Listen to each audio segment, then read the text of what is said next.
Assassin's Creed Shadows, the game us Assassin's Creed fans have been waiting for.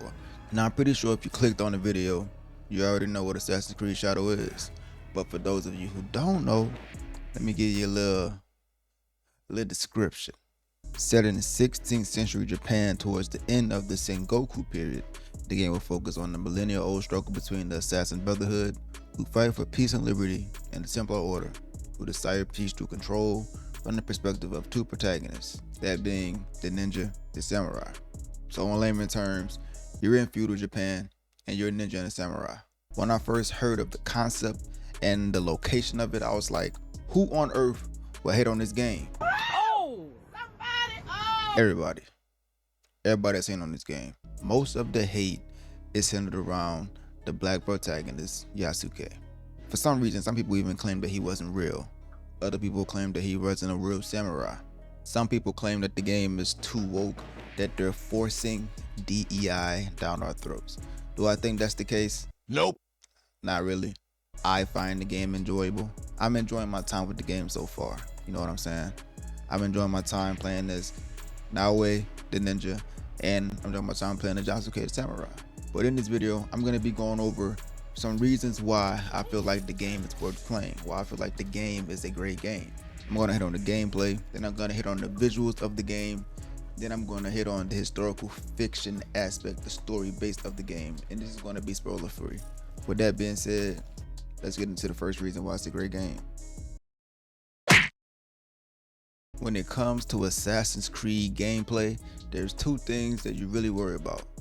One, fighting mechanics, and two, movement, being just moving around, evading, parrying, dodging, and of course the parkour. So when it comes to Yasuke, I feel like his is kind of realistic. Keep in mind, Yasuke is 6'2", about 215 pounds, 220 pounds. Everybody else is 5'5". So he's tearing through people. And I find it fun. Now, the only drawback with Yasuke, he's not able to move like the assassins that we have come to know, such as Altair and Ezio. He struggles with movement.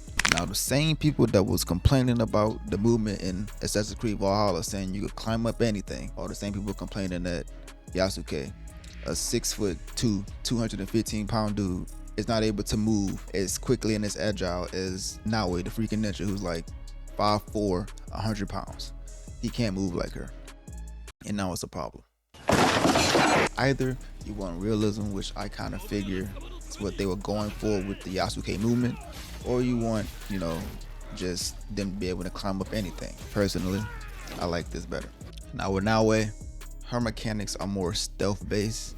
Of course, she can engage with her katana, she can engage with other weapons as well, but her gameplay focus is stealth. When it comes to movement and parkour, she's very, very, very smooth. To be honest, I feel like she's one of the easier assassins to maneuver within the Assassin's Creed series, in my opinion. I'm not gonna lie, when I first started using the grappling hook, I was struggling. But now, I'm able to swing through there. I'm able to get through there.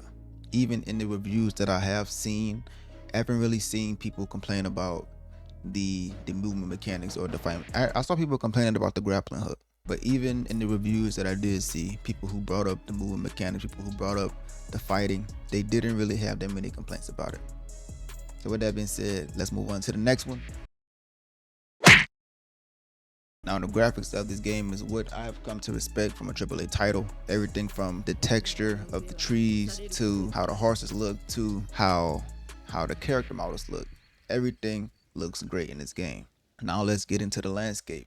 The landscape of feudal Japan. I really feel like the developers captured that.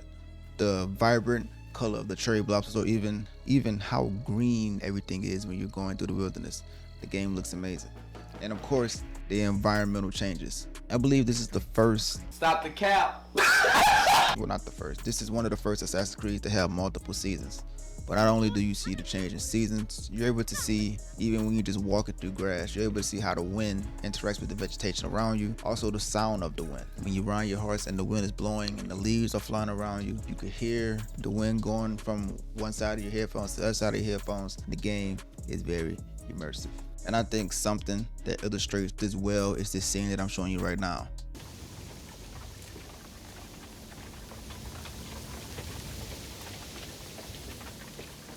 And now I see a lot of people being sticklers about certain aspects of the game being historically inaccurate. I wouldn't say that it's completely historically inaccurate. The Assassin's Creed game is known for putting their own spin on history. For example, in Assassin's Creed 3, it is mentioned that the Apple of Eden gave George Washington a nightmarish vision of what would happen if he were crowned the king of the United States. And since, this vision was so nightmarish, this is what led to his belief in liberal democratic constitution of the United States. Now we all know that isn't true, but they always put their spin on fiction. Now when it comes to Yasuke, about him not being a real samurai, Yasuke wasn't a samurai in the regular sense of the term, as in he was trained in Bushido. What I saw about Yasuke was that he was a weapons bearer who worked alongside Nobunaga. According to the archaeologist.org, Yasuke did fight alongside Nobunaga. He was given a weapon, he was given a house, assigning him role of weapon bearer. Some people consider the fact that he was a weapons bearer, that he was given a house, and that he fought alongside Nobunaga makes him a samurai. He wasn't the classic sense of the samurai, but he embodied what a samurai was. Also, like the game's take on Japanese culture, well, the obvious two being the shinobis and samurai, being able to run up walls and traverse buildings as samurai, or being able to slice through a bunch of people as a samurai. I feel like very few games give you the option to do both. This game allows you to do that. Also, I feel like the game does a good side of humanizing the other side.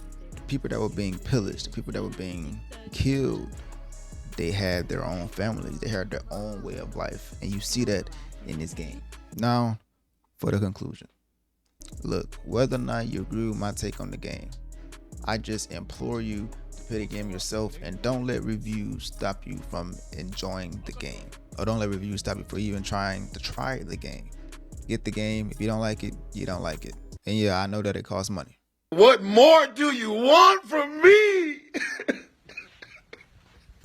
I know it costs money, but look, $70 2 months from 3 months from now is not gonna matter.